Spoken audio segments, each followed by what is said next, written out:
우리 한국 전래 동화에 흥부와 널부 이야기가 있습니다. 아마 모르시는 분들은 없을 거예요. 혹시 있습니까? 우리 캐나다에서 태어나고 성장한 우리 2세들은 흥부와 널부 들어보셨습니까? 할렐루야. 그 흥부가 형이고 네, 거기 흔드신 분들 보니까 아시네요. 예, 널부가 형이고 흥부가 동생인데, 아버지가 살아 계실 때는 아주 그 사이가 친했습니다. 근데 아버지가 돌아가시면서 널부가 재산을 다 빼앗습니다. 그리고 흥부를 집에서 내쫓아 버립니다. 그 흥부는 자녀들이 많았는데, 이제 그 많은 자녀들을 데리고 그 언덕에 가서 나무로 집을 짓고 생활하는데 너무나 가난합니다. 그래서 형님네 집, 널분의 집에 가서 밥을 얻어 먹고 사는 신세가 되는데, 갈 때마다 얻어 맞습니다. 아주 가난하게 삽니다. 자, 그러던 어느 해에 제비가 와서 처마 밑에 집을 짓는데, 새끼가 나서 자라는 새끼 한 마리가 떨어져서 이 발이 부러집니다. 그것을 보면서 흥부가 긍휼한 마음으로 이 제비 이 발을 치료해 줍니다. 이제 제비들이, 새끼들이 다 자라서, 우리 강남으로 제비가 날아간다고 하잖아요. 이제 가을에 다 집을 떠나서 다음에 봄에 이렇게 돌아오는데, 그 발을 고쳐줬던 제비가, 새끼가 박씨, 수박 비슷하지 않습니까? 박씨 하나를 물고 와서 떨어뜨려 줍니다. 그래서 흥부는 이 박씨를 심습니다. 근데 이 박씨가 싹이 나더니 상당히 큰 열매들을 맺기 시작합니다. 그래서 이제 뭐 먹을 것이 없어서 큰 박을 하나를 이제 그 흥부하고 부인이 이제 탄다고 그러잖아요. 잘라내는 것을. 아이들 보십시오. 막 옆에 우리 어렸을 때 박 속에 있는 거 긁어가지고 나물 해 먹었잖아요. 그걸 먹기 위해서 저 박 탄 거예요. 그런데 어떤 일이 있습니까? 요즘 많이 사용하는 단어가 이곳에서 나오잖아요. 무슨 일이 일어났죠? 대박이 터집니다. 그림 봐보십시오. 이곳에서 보화들이 쏟아집니다. 그 가난했던 흥분의 집이 이 보화를 가지고 인생이 완전히 대전환됩니다. 부자가 되어버립니다. 우리는 이거 읽으면서 얼마나 통쾌하고, 우리 마음속에 흥부처럼 그런 대박을 터뜨리고 싶은 이런 삶을 소망하지 않습니까? 그 전 세계를 살펴보면은 다 동화가 있습니다. 우리가 잘 아는 동화 중에 신데렐라 있지 않습니까? 그 여자 아이의 이름인데, 이 신데렐라가 어렸을 때 친엄마가 죽습니다. 그리고 아빠가 새엄마하고 이제 그 같이 살게 되는데, 두 딸이 있습니다. 그 새엄마와 이 두 딸과 함께 사는 그 순간부터 이 신데렐라는 온갖 미움과 구박을 받고 불쌍하게 생활을 합니다. 그런데 그 요정 할머니의 마술로 호박 마차가 탄생하고 반짝반짝 빛나는 유리 신발이 탄생하면서, 그 불쌍했던 신데렐라가 그 멋있는 그 나라의 왕자하고 결혼을 하게 돼버립니다. 순간적으로 그 불쌍했던 그 여성의 삶이 최고로 아름다운 이런 그 인생으로 바꿔버립니다. 얼마나 통쾌합니까? 이 동화에는 공통점이 있습니다. 우리의 이 마음속에 갈망하는 것들이 곳에 다 담겨져 있습니다. 그렇기 때문에 이 주인공이 우리의 마음속에 갈망했던 이것이 이루어지는 그 절정, 드라마틱컬리, 극적으로 변화되는 그 순간, 우리는 막 마음을 졸이면서 기뻐하면서 어떻게 할까?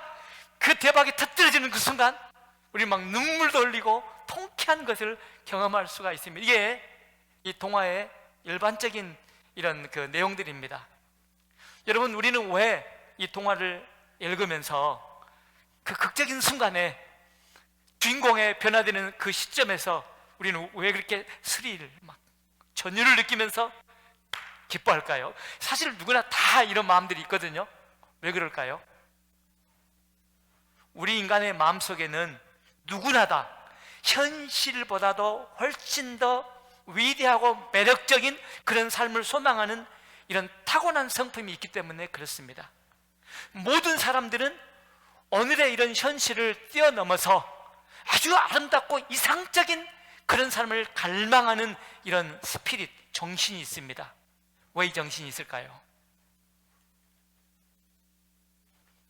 그렇게 만들어졌습니다. 우리 인간이.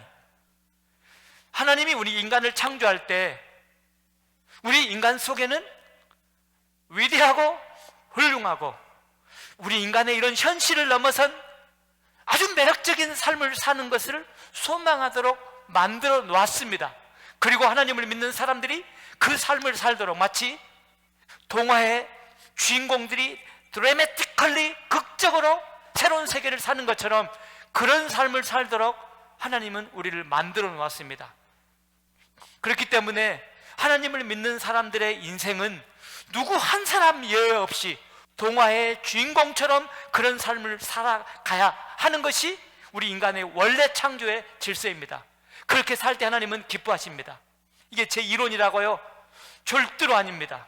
성경 전체는 하나님을 믿는 사람들의 인생은 하나님의 형상대로 하나님처럼 되도록 만들어 놨다는 것을 강조하면서 하나님은 우리 인생을 축복하시고 후원해 주시고 도와주시고 일으켜 주시는 분이라는 것을 emphasize, 강조하고 있습니다.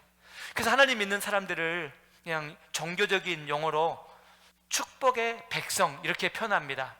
여러분, 한 사람 한 사람은 하늘의 복을 받기 위해서 태어난 거예요. 우리가 듣기 좋기 위해서 당신은 축복받기 위해 태어났습니다, 그거 절대 하는 것이 아닙니다. 성경에서 나와 있습니다. 성경에 써 있네. 우리 성경 말씀 하나 보실까요? 우리 민수기서 6장 24절 말씀을 같이 큰 소리로 여러분 영혼 속에 선포하고 우리 읽습니다. 선포하면서 읽습니다. 여호와께서 너를 축복하시고 지키기 원하노라. The Lord bless you and protect you. 이것이 우리를 향한 하나님의 계획이고 하나님께서는 이걸 만들어 놓으셨습니다. 하나님께서는 이걸 만들어 놓으시고 되돌릴 수 있도록 우리를 후원해 주십니다. 그리고 우리가 동화 속의 주인공처럼 그런 삶을 살아갈 때 하나님께서는 웃습니다. 기뻐하십니다. 이제 2022년이 시작되었습니다. 여러분은 어떤 마음을 가지고 한 해를 시작하고 있습니까? 하나님께서 최소한 보내심을 받은 생명의 소리결을 이렇게 말씀을 전하는 저의 가슴 속에는 우리 교회 모든 성도님들이 올 한 해는 동화 속의 주인공이 아니라 실제적으로 삶 속에서 그런 하늘의 은총과 복을 누리는 그런 해가 되어야 한다는 강한 이런 그 마음이 들어찼습니다. 그래서 저는 올 연초부터 우리는 축복을 받은 백성이라는 사실들을 우리가 든든히 붙잡도록 그것을 전하려고 합니다. 우리 한번 따라해 볼까요? 나는 축복의 백성이다. 저 한 사람보다도 여러분 소리가 더 약한 것처럼 들리는 이유는 무엇입니까? 우리 다시 한번 외쳐보겠습니다. 나는 축복의 사람이다. 여러분, 이 축복을 어떻게 받을 수가 있을까요? 하나님이 기뻐하시는 우리 인생의 삶입니다. 하나님이 후원하는 우리 삶의 현장이 되어야 됩니다. 어떻게 우리는 축복을 받을 수 있을까요? 제가 이 축복이라는 단어를 사용하니까 비판적인 분들, 이제는 축복받는 시대가 지났다고 이렇게들 조언을 해주시더라고요. 우리는 정리해야 합니다. 오늘 정리할 거예요. 그럼 축복이 무엇인데요? What is the concept of blessing? What is the meaning of blessing in the Bible? 여러분, 무엇일까요? 여러분, 하나님께서 주시는 축복을 받는 한 해가 되시기를 예수님의 이름으로 축복을 드립니다. 자, 우리는 어떻게 축복을 받을까요? 하나님께서 우리 가운데 후원해 주시는 그 축복의 세계는 무엇일까요? 우리 민수기서 6장 22절에서 27절을 함께 읽습니다. 우리 함께 한 절씩 읽습니다. 여호와께서 모세에게 말씀하여 이르시되 아론과 그의 아들들에게 말하여 이르기를 너희는 이스라엘 자손을 위하여 이렇게 축복하여 이르되 여호와는 내게 복을 주시고 너를 지키기를 원하며 여호와는 그의 얼굴을 내게 비추사 은혜 베푸시기를 원하며 여호와는 그의 얼굴을 내게로 향하여 드사 평강 주시기를 원하노라 할지니라 하라. 그들은 이같이 내 이름으로 이스라엘 자손에게 축복할지니 내가 그들에게 복을 주리라. 아멘. 제가 1995년 9월에 캐나다 중부 지역에 있는 리자인이라는 곳으로 유학을 와서 그곳에 외국인 교회, 백인들의 교회를 다녔던 이런 때가 있었습니다. 그 교회에서는 매 주일마다 예배를 마친 다음에는 그 목사님께서 항상 제가 그 교회를 다녔던 그 매 주일마다 예배 후에는 민수기서 6장 24에서 26절 말씀을 선포하고 예배를 폐했습니다. 그러니까 민수기 6장 24에서 26절 말씀을 항상 선포했습니다. 우리 다시 한번 보여주실래요? 민수기서 6장 24에서 26절까지입니다. 우리 같이 한번 천천히 읽어보시죠. 24절부터 읽습니다. 여호와는 내게 복을 주시고 너를 지키시기를 원하며 여호와는 그의 얼굴을 내게 비추사 은혜 베풀기를 원하며 여호와는 그의 얼굴을 내게로 향하여 드사 평강 주시기를 원하노라. 이렇게 선포하면서 예배를 마무리했습니다. 그때 저는 생각하기를 너무 이 말씀이 좋은 거예요. 목사님께서 일주일을 살면서 우리 하나님을 믿는 사람들은 하나님께서 복을 주신다는 것을 일주일 동안 묵상하라고 주시는 말씀이구나. 많이 묵상했습니다. 찰스 스펄전이라는 목사님 계시는데 1900년도는 전 세계, 그러니까 1900년도 초기 전 세계 영향력을 향하였던 영국 성공의 목사님이신데 이분은 이 말씀을 연구하다가 궁금증이 생깁니다. 어떤 궁금증이 생기냐면은 유대인들은 매일 아침마다 이 말씀을 선포했답니다. 매일 아침마다 예식을 하나님께 드리고 예식을 드린 다음에 이 말씀을 선포했대요.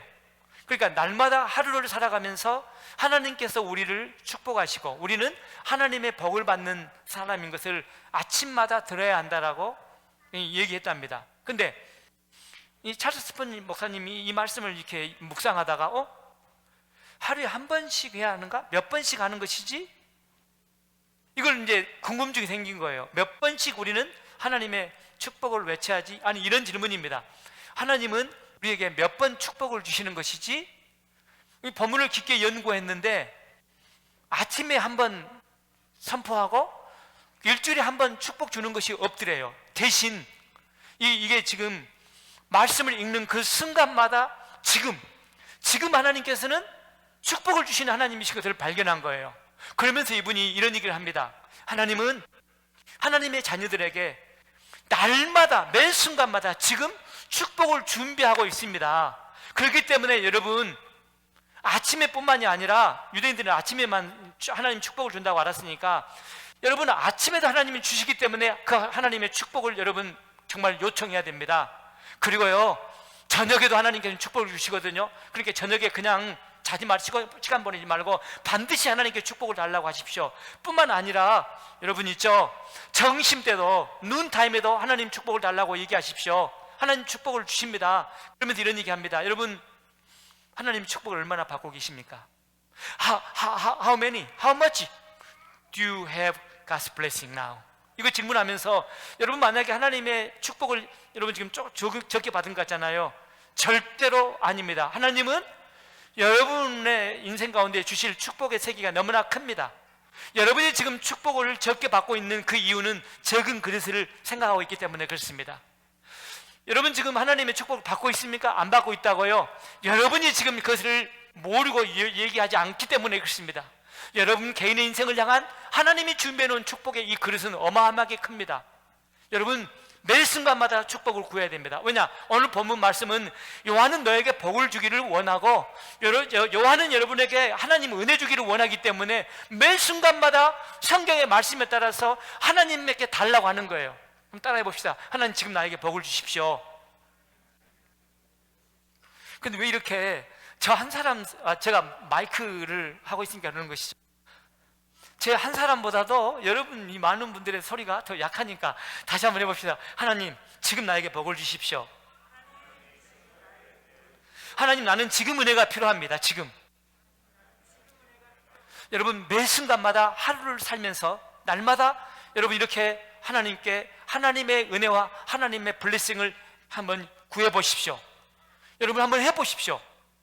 제가 제안을 드립니다. 오늘 이 말씀을 듣는 여러분, 현장 예배 드리는 여러분뿐만 아니라 온라인으로 함께 예배하는 여러분 모두 다 오늘 이 말씀에 따라서 하나님께서 여러분 인생 가운데 2022년도에 특별히 새로운 세계를 열어주시게 하는 것으로 알고 매 순간마다 하나님 지금 블레싱 해주세요.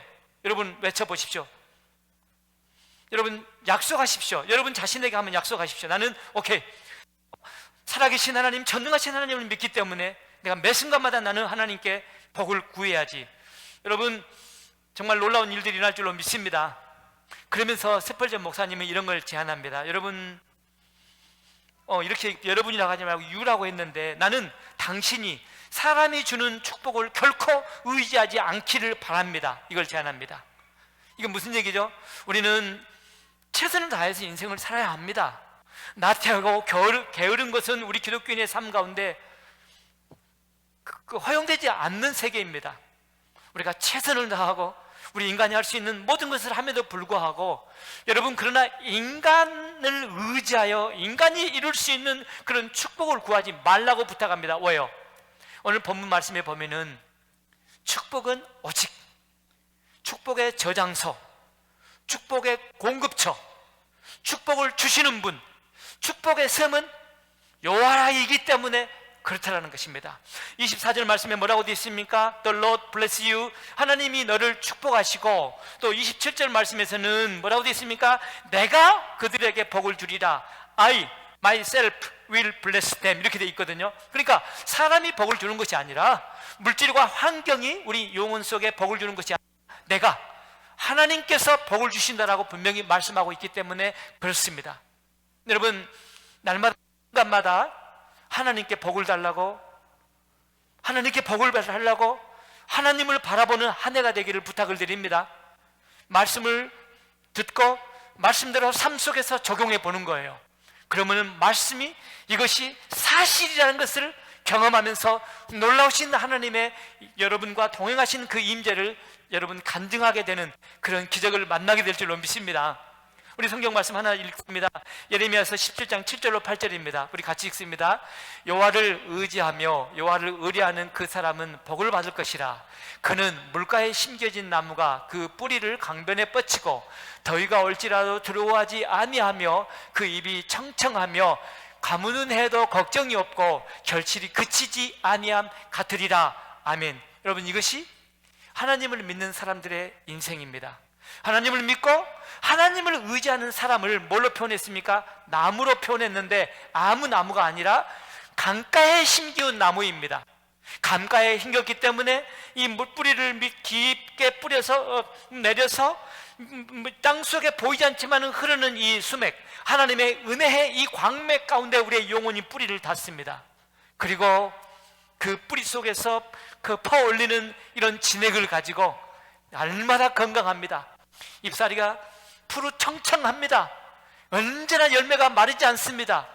하나님의 은혜가 여러분의 삶 속에 날마다 나타나는 것이 이것이 원래 예수 믿는 사람들의 모습입니다. 여러분 날마다 하나님께, 아니 우리 인생의 축복의 공급처이고 샘의 근원인 그 하나님께 축복을 요청하십시오. 할렐루야. 연초에 이 말씀을 붙잡고 살아가는 거예요. 여러분, 매 순간마다입니다. 날마다입니다. 날마다. 과연 이런 고백으로 살아가는 우리 인생 가운데 하나님은 어떤 놀라운 일들을 이루어주실까요? 동화 속에 주인공들이 경험했던 그것보다 더 큰 일들이 여러분 기다리고 있는 줄로 믿습니다. 실제로 하나님의 이 놀라운 축복을 받았던 사람들은 많지만은 한 사람 소개합니다. 우리가 잘 아는 분입니다. 찬양 가운데 있는 분인데, 이분이 그 영국 분인데 로버트 로빈슨이라는 분입니다. 복의 근원, 이런 찬양 있잖아요.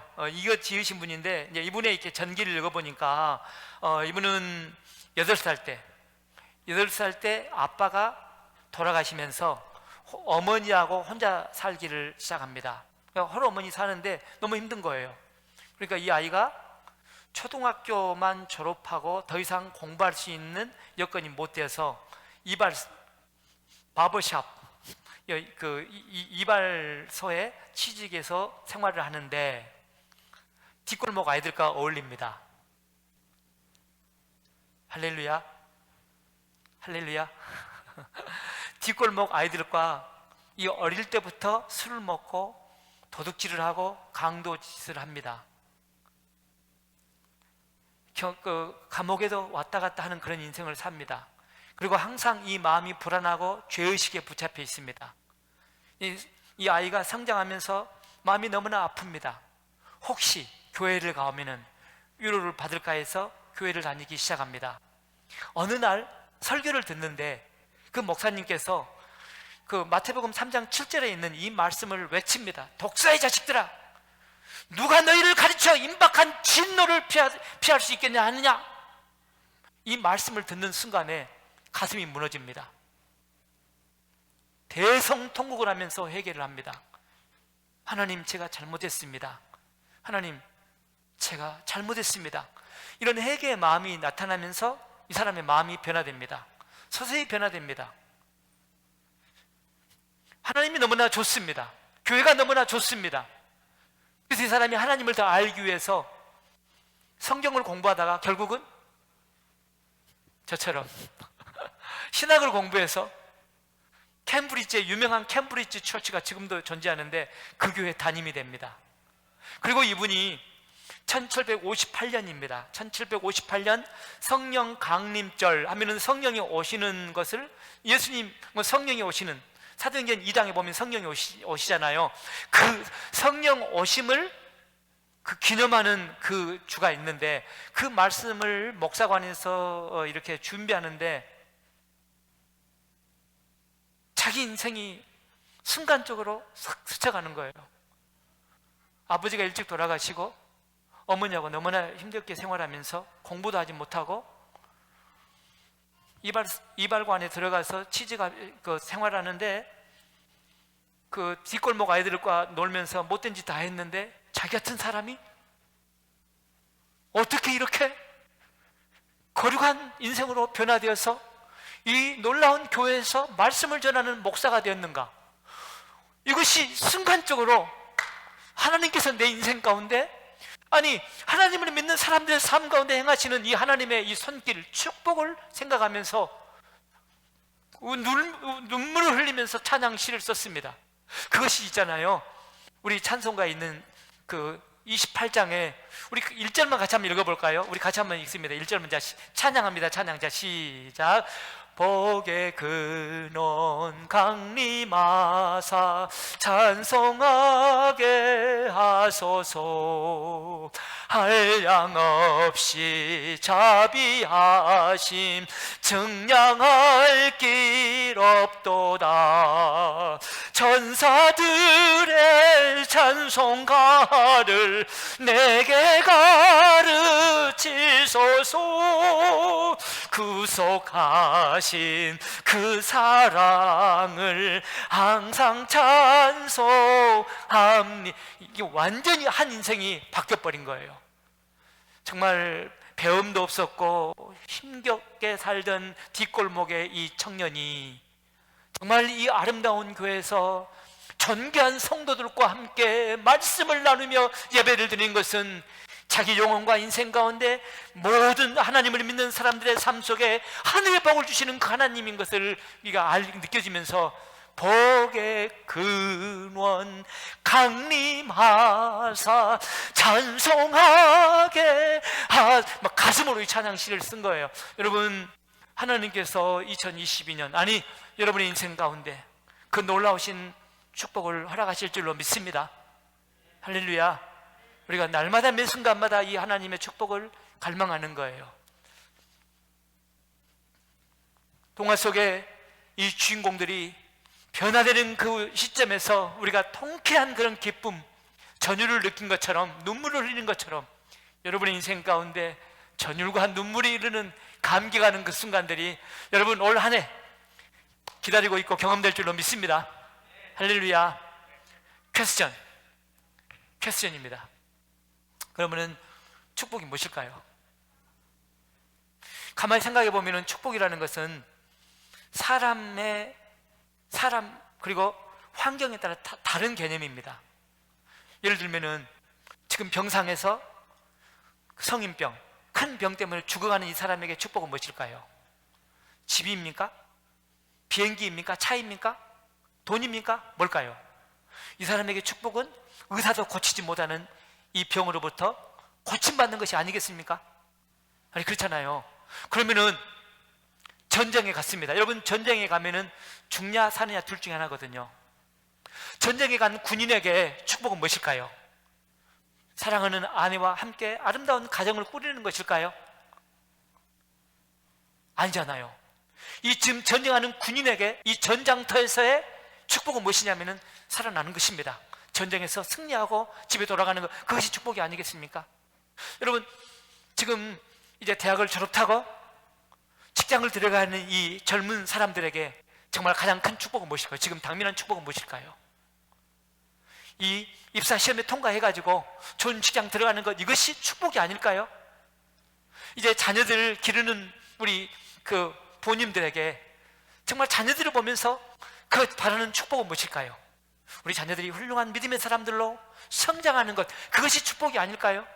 아니, 사업을 하는 사람들에게는 축복은 무엇일까요?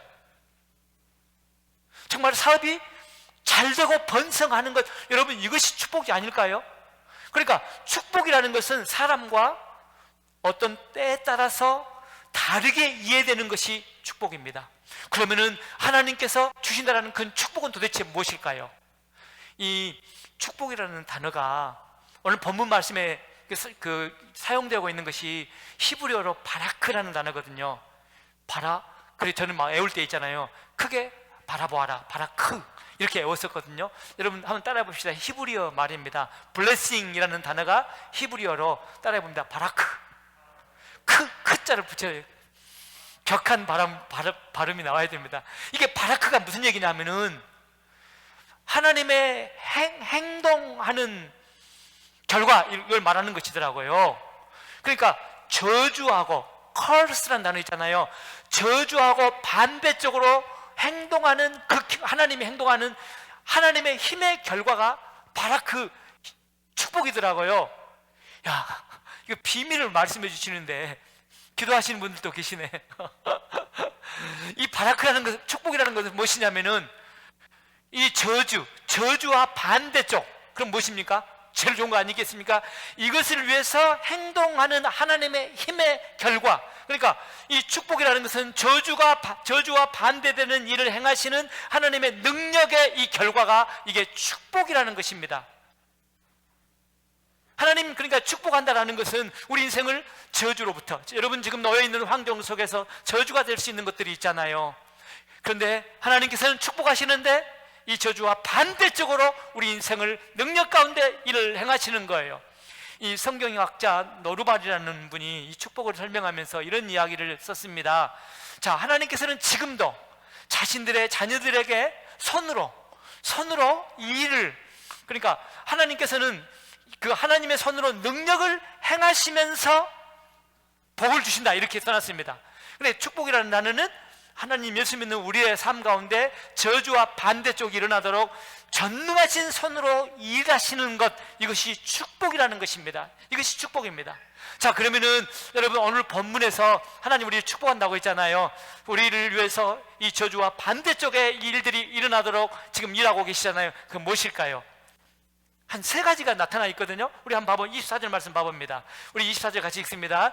여호와께서 너를 축복하시고 지키기 원하노라. 여호와께서 여러분을 위해서 지금 능력으로 일하시는데 그 결과가 무엇입니까? 지키는 것입니다. 우리 인생을 지켜주는 것입니다. 어떻게 지켜주십니까? 모든 재앙으로부터 우리를 지켜주시는 것입니다.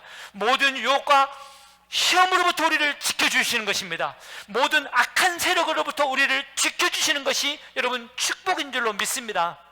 할렐루야. 이 다윗은 인생을 살면서 여러분 저주의 마지막은 무엇입니까? 사람이 망해가지고 망한 것의 마지막은 무엇일까요? 사람이 죽는 거 아니겠습니까? 다윗 왕은 인생을 살아오면서 진짜로 저주의 이 순간을 많이 경험합니다. 우리가 아는 것처럼 왕이 이 다윗을 시샘하면서 창으로 던져가지고 앞에 하프를 킬 때 던졌는데 살아납니다. 왕이 되었는데 왕궁에 반란이 일어납니다. 왕 다윗을 죽이겠다라고 이 충성했던 사람들이 하루아침에 마음이 변신해서 죽이려고 합니다. 그럼에도 살아납니다. 그럼에도 왕위를 지키고 그의 후대가 번성합니다. 그걸 보면서 다윗은 하나님은 나를 지키시는 분, 이렇게 표현하면서 우리 역사에 멋있는 말을 남겼습니다. 우리 같이 한번 봐보시죠. 시편 17편 8절입니다. 이것이 다윗이 자기가 인생을 경험하면서 우리 가운데 하나님은 누구신지를 이렇게 표현해놨는데, 시편 17편 8절입니다. 같이 읽습니다. 나를 눈동자같이 지키시고 주의 날개끈을 아래 감추시는 분, 이렇게 표현해요. 여러분, 눈동자는 무엇인지 아시죠? 눈동자, 그냥 그 의미가 있지만은 쉽게 표현하면 이것입니다. 가장 가까이에서 나를 돌보고 있다가 탁 지켜주는 분, 그런 의미입니다. 그러니까 하나님께서는 우리 옆에, 바로 옆에 계십니다. 우리를 축복해 주십니다. 우리를 축복하시기 때문에 바로 옆에서 우리가 어떠한 위험한 상황에 놓여 있을지라도 우리를 지켜버립니다. 우리를 축복해 주신 하나님은 우리가 어떠한 어려운 상황에 놓여 있을 때 여러분 그곳에서 구원해 주시는 줄로 믿습니다.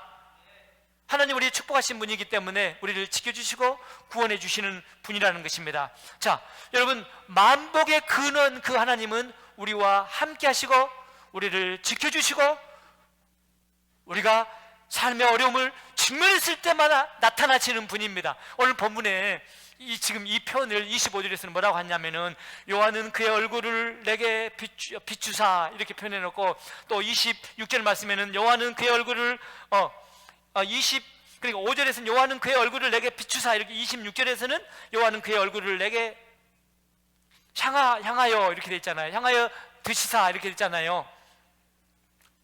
저는 이 말씀을 준비하는데 시간 때문에 이걸 얘기할까 말까 망설였는데 해야겠습니다.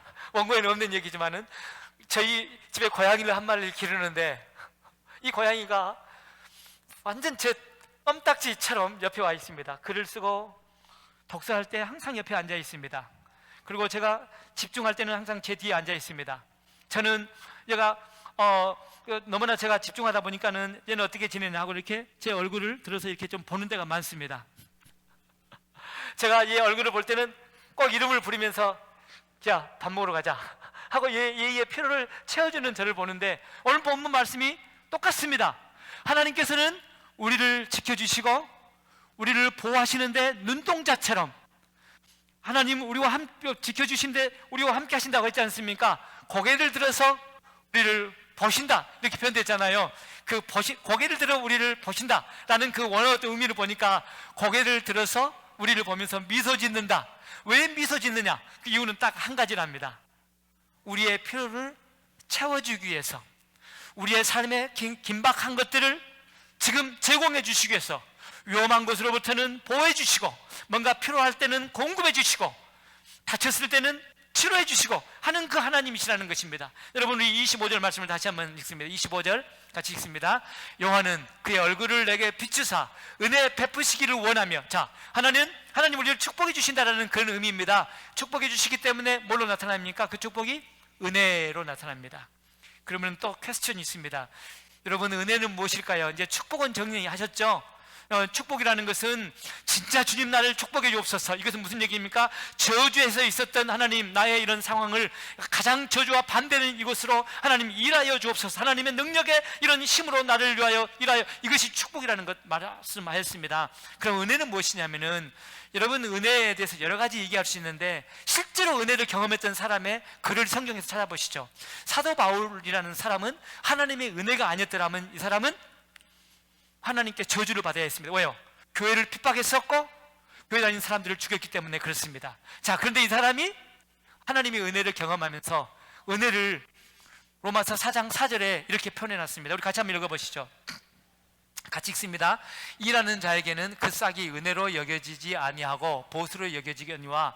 자, 일하는 사람에게 우리가 그 대가를 지불하잖아요. 이건 은혜가 아닙니다.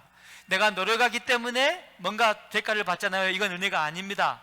내가 자격이 되기 때문에 뭔가 내 삶이 잘 되잖아요. 이건 은혜가 아닙니다. 역으로 말씀드리면은 나는 아무런 자격도 없는데 나 같은 사람에게 이 엄청난 일들이 일어납니다. 정말 동화 속의 주인공들을 진짜 초라하고 가난하고 핍박과 미움을 다 받았는데 이 사람의 인생이 공주가 되고 미운 오리 새끼가 정말 구박을 받다가 나중에는 뭘로 바뀌었습니까? 백조로 바뀌어가지고 날아가지 않습니까? 얼마나 통쾌합니까? 거지와 왕자의 이 동화에서는 이 거지와 왕자가 얼굴이 똑같잖아요. 어느 날 재미삼아서 이 왕자가 거지와 옷을 바꿔 입었는데 거지가 그때부터 왕자가 되어버립니다. 여러분, 아무런 공로가 없는데 이런 엄청난 삶을 살 수 있는 삶이 열리는 것이, 이것이 은혜인 것입니다. 사도 바울은 만약에 자기의 이런 현실적으로 살았더라면 하나님께 벌을 받아도 몇 번 받아서 사망했어야 되는데 하나님이 그를 은혜 주셔서 쓰임받게 하셨습니다. 여러분, 올 한 해 여러분의 삶 가운데 이 은혜가 여러분 열려 있는 줄로 믿습니다.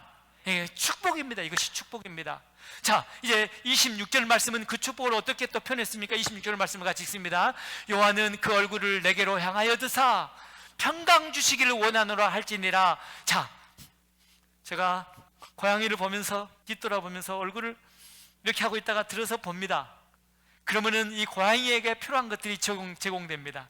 고양이의 측면에서는 얼마나 좋겠습니까? 여러분, 하나님께서 우리를 축복하시는데 어떻게 축복하냐면 평강을 주십니다. 은혜를 주시고 평강을 주십니다. 평강은 뭐라고 있습니까? 샬롬이라는 히브리 말입니다. 샬롬이라는 말은 뜻이 너무나 많습니다. 그 의미가 너무나 많습니다. 우리는 샬롬 하면은 평화, 평강 이렇게만 제한하지만은 샬롬이라는 말은 너무나 뜻이 많은데 몇 가지만 말씀드리면은 흠이 없는 거, whole, 여러분 있잖아요. WHLENESS, whole 있잖아요. wholeness. 그냥 이 완벽한 거예요. 흠이 없는 거. 이것이 평강이고, perfect, 똑같은 말 아니겠습니까? 완벽한 것, full, 가득 찬 것, well-being, 복지, 그 다음에 state of health, 건강한 것, salvation, 구원, 그리고 peace, 이런 것들이 다 평강이거든요. 그러니까 평강이라는 것은 무엇이냐면 우리 인생에 정말로 좋은 상태입니다. 그 한때 여기 브리티시 콜롬비아 UBC라고 하잖아요. 이곳에서 구약학을 가르쳤던 브루스 월키라는 분이 계셨습니다. 브루스 월키. 이분이 있잖아요. 샬롬이라는 단어를 쉽게 설명해 버렸습니다. 샬롬이라는 건 뭐냐면은 한 인간이 하나님 때문에 하나님께서 준비해 놓으신 그 완전한 상태에 이르는 것이 평강이라는 것이죠. 다시 우리가 동화로 돌아가면은 동화 속에 그 주인공들이 가졌던 그 상태, 그것이 샬롬이라는 것입니다. 우리가 예수를 믿으면서 예수를 믿기 때문에 하나님께서 여러분의 인생 가운데 준비해 오던 그 상태에 이르는 것, 그것이 평강인데 하나님께서는 여러분에게 평강 주실 줄로 믿습니다. 왜요? 약속이기 때문에 그렇습니다. 아멘. 약속입니다. 자, 말씀을 정리해 보십니다. 우리는 하나님의 자녀이고, 자녀인 우리들의 인생 가운데 하나님의 플랜은 무엇이냐면은 복을 받는 것입니다. 우리 측면에서 우리가 적용해 하다 보면은 예수 믿는 여러분의 인생은 축복을 받은 인생들입니다. 축복을 받을 수밖에 없는 운명에 놓여 있습니다. 하나님은 여러분이 축복을 받고 가장 훌륭하고 탁월하고 잘 될 때 하나님은 그때 기뻐하십니다. 그리고 그것이 가능하도록 여러분에게 후원해 주신다라고 약속하셨습니다. 이제 2022년 시작됐습니다. 여러분, 날마다 나의 그 하나님, 내 영혼과 내 인생 가정을 축복하시는 그 하나님 앞에 매 순간마다 하나님 지금 축복해 달라니까는요, 하나님 지금 은혜를 베풀어 주옵소서. 하나님께서 내 인생 가운데 예비 놓으신 하늘의 블레싱을 지금 허락하여 주옵소서. 나를 지켜주시고 나에게 은혜를 베풀어 주시고 나의 삶 가운데 평강을 이루어 주옵소서. 여러분, 그렇게 요구할 때 하나님 고개를 들어서 웃으면서 응답해 주시는 한 해가 될 줄로 믿습니다. 우리 같이 일어나셔서 함께 좀 기도하면 좋겠습니다.